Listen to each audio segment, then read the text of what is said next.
Hi, it's Darnell with Wheel of Recipes, and doing a little air fryer Q&A here, going to answer the question, what can you put into an air fryer oven or other type of countertop cooker, even if it's like a basket air fryer or what have you, what can you use in those when you're cooking?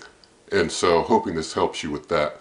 And basically, generally speaking, if you can use it in a conventional oven, you can use it in a air fryer oven or other type of countertop cooker, so long as, and this is an important so long as it's not a microwave type of a countertop cooker. If it's a microwave type, then you have to be cognizant of what you can and can't use in a microwave and whether you're using the microwave function and all that stuff. But I'm talking more about the air fryer ovens that aren't microwaves and those types of cookers, and air fryer, basket air fryers that aren't microwaves, and other types of convection ovens and things that aren't microwaves in this talk. So if it can go into a conventional oven, then it can go into those.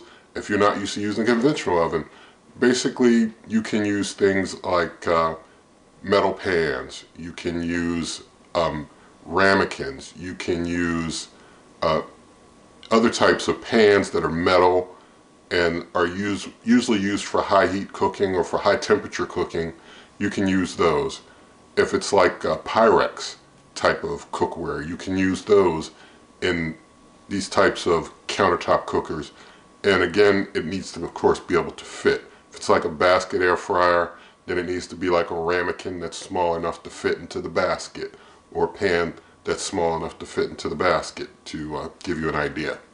And so whatever type of cookware you use, like I said, if it's oven safe, then it's going to be air fryer oven safe. It's going to be basket air fryer safe as long as it can fit.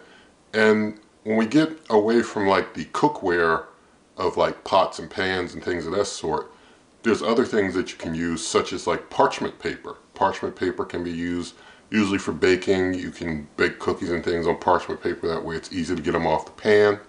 And with something like parchment paper, you need to be aware of the burn tolerance, or the point where that parchment paper can't be heated any further. And if you look at the packaging of parchment paper, it's going to tell you its tolerance. Not all parchment paper is the same, so I'm not going to tell you a temperature, because sometimes the temperature is said by people, but you could get a package of parchment paper that has a slightly different maximum temperature. So make sure you check the actual parchment paper that you buy for its maximum temperature, and don't exceed that if you're going to use parchment paper. Now when you're using something like parchment paper or other types of paper, then you need to make sure that you're using a cooker that isn't going to move that paper around too much if it has like a strong fan. So if you've got food on top of it, it's probably not going to move at all, or something to hold it in place, it's not going to move. But if it's just going to be setting over top of something or in a way loose, then you need to check and make sure that it's not going to move around. You could always put just a little piece of paper, a smaller piece of the paper in there, and just run it for like a few seconds or something and see what happens to it. You just run it for a few seconds, it shouldn't be a problem. And see if it moves around or something. If it's a basket air fryer, you should hear it moving around in there. And usually with a basket air fryer, it is going to move around if it's very light, so you want to make sure that you're putting something on top of it to just hold it in place. Now another type of paper that you can use is called butcher's paper. Similar to parchment paper in pretty much all respects, very similar. But usually butcher's paper is usually used for wrapping meats. That's why it's called butcher's paper. But you could also use butcher paper to wrap something that you're cooking in an oven if you wanted to.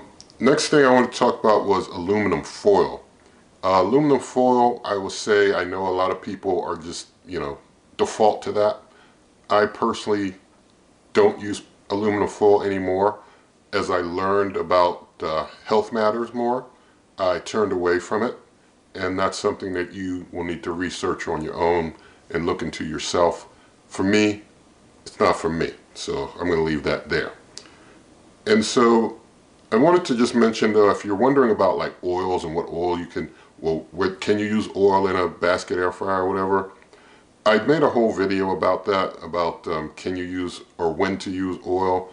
With these types of cookers, they're not oil fryers.